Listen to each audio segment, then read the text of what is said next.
So we are kind of over the halfway point in our current decade, so as the title of this video suggests, I thought I would give you my top 5 films of the decade so far. And as usual, I'm not going to go in any sort of order, it's just going to be alphabetical.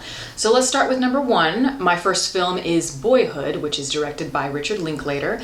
This is probably the most current film on the list, and it is just a masterful film. I've talked about it so many times, I feel like, in the last several months, but it's a film that I really admire because it kind of challenges the structure of narrative and the idea of time and existence and how that can be portrayed in film. The film is about a boy who goes from being a child into manhood, and it's just little vignettes that go on throughout this person's life, and it's done in the most seamless and, to me personally, fulfilling way. The portrait of this person growing up feels so real and fleshed out. And I think what I appreciate, I said earlier that the film is not a traditional narrative structure. I mean, it doesn't have a beginning, middle, and end in the way that we're used to in terms of like Hollywood movies and things like that.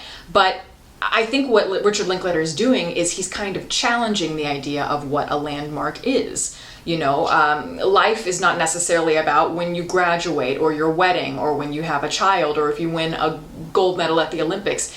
People tell you to look at those as landmarks, but really it's the little moments, the moments that build up to those, what we call grand moments. When we are waiting for this big moment, we realize, is that all there is? We always say that. We're constantly searching for something beyond that. Oftentimes it's very underwhelming. And I just love that idea. I think it's something that we need to see more in Hollywood films. And so I really appreciated that. And I don't know what else to say about it. It really moved me on a very emotional level. And every time I watch it, it brings tears to my eyes. My next film is entitled Certified Copy, and this is directed by Abbas Kiarostami, and this is definitely not as well known as Boyhood, but it should be. It's about a writer and a person who sells antiques, and that's played by Juliette Binoche, an incredible performance. And it's about these two people, it's a man and woman. They meet in Tuscany for the first time, supposedly, and they spend the whole day inventing this relationship between the two of them. Throughout the film, it starts to unfold, and it reveals a lot about these two as people and a lot just about relationships in general. The movie becomes this exploration of truths versus facades and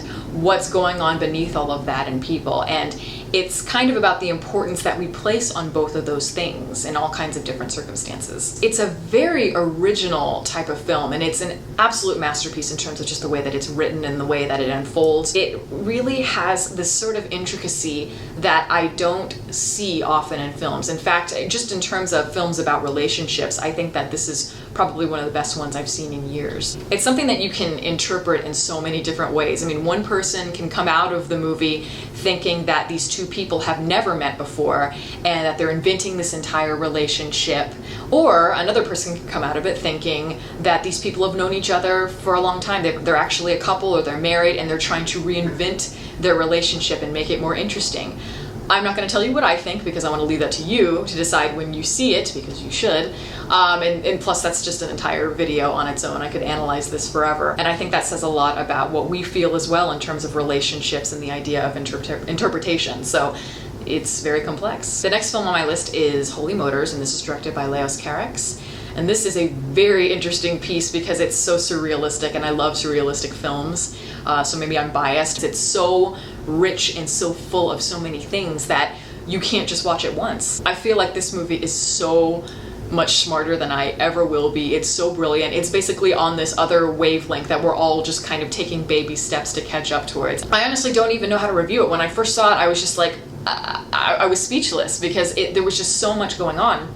I didn't even know how to talk about it. I had to literally think about it for hours and hours before I can even sort of come up with an idea of what I thought about it. And the plot, which is really unique, is basically about this guy who takes on all these different characters. He's in this limo and he puts on all of these costumes and makeup and becomes a different character all throughout the movie. So each time he gets out of the limo, there's a different story going on.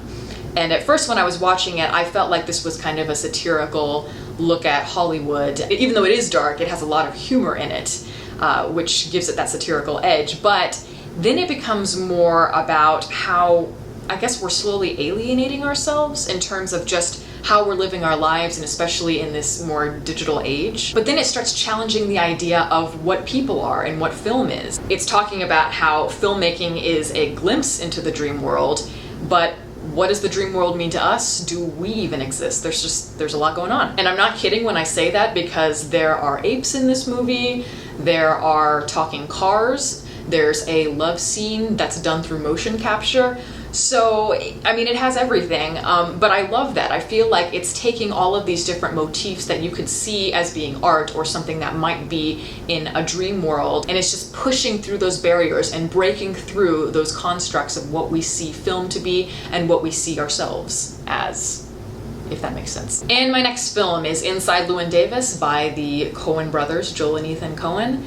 And this is a film that wasn't popular when it came out, but, and I can see why, just because it goes against pretty much everything that you would expect, but I championed it. As soon as I saw it, I thought it was something great. It's about a folk singer in the 60s, and you kind of roll your eyes thinking it's going to be another Walk the Line or a Ray, something like that, which I've never been a fan of those type of biography films, but it's not like that at all. It's not a rags to riches story like we're so used to seeing. It's not about the price of fame, etc. But this movie is about people that don't make it big, the people who do not achieve what we deem the American dream, which is something that I don't think is explored nearly enough. And I feel like the Coen brothers capture this idea with such a heightened sense of awareness. It feels so real, yet it's got very film-like quality to it, if that makes sense. It's cinematic. Cinematic is a better word. A lot of that in terms of just the way the film looks and the people that are cast in it, it's a way to kind of deceive you into realizing kind of the facade and working your way in. It's lifting the velvet curtain in a way. I feel like people don't give movies enough credit for how much they can affect people, because I think that, you know, when we see all these movies about famous athletes or famous rock stars, we want to be them. And in a way, that's sort of creating our own cynicism and anger because we can't achieve that. And I feel like this is one of the few films that really does understand what it's like maybe to have talent or to be somebody who has so much to say, but for whatever reason or another, they just don't get the luck that some people do. And that's just a very powerful message to me. And then last, but certainly not least, I have Tree of Life, directed by Terrence Malick. And this is a film that is unlike anything I've ever seen before. I knew it as soon as I saw it, but it took a while for it to grow on me, I think, and for me to really realize how much it resonated with me emotionally, because, I mean, there's just so much going on in terms of the visual style. It's so much to take in at once that I think it took a while for me to really kind of understand the emotional quality of it. But it just has a transcendent quality. It's very spiritual and ethereal. I loved the very impressionistic style of it in terms of the cinematography, because the camera just kind of seems to hover through and there's never really any defined scenes. Well, there are, but not in a way that we're used to. It's almost like everything is just kind of flowing between characters and flowing between points in time. It's about sensory images and memory and how all of that captures what a human life is about and how that human life goes from inception to death and to something beyond existence. And it's a very ambitious film. Some might argue a little bit too ambitious, and I can kind of see where they're coming from. This film does span all over time, even from dinosaurs to a family in Texas in the 1950s. And I think a lot of people take issue with the more kind of 2001 A Space Odyssey type sequences, and whether or not some of those more celestial sequences work for you is up for debate. Yeah, it does kind of feel disconnected at times, but the more that kind of works for me in a weird way. I feel like we need those more cosmic sequences in order to really be able to get the full scope of mankind and beyond in order to understand the more intimate sequences. It's like having this big scope of what humanity is like and then zeroing in on one. And I think that both are important to kind of understand the point of the film. To me, when I watch this film, it is just the epitome of what filmmaking can be and what it can do. If aliens were going to come to our planet and I was going to give them maybe one movie from the last 10 years that to me really expresses what humanity is about and how we see the world and our ideas of what could be beyond that, I would pick Tree of Life or Boyhood. But that's all I got for now. So if you'd like to follow me on Twitter, the link is below as always, and you can also like my Facebook page in the link below that. Catch you next time.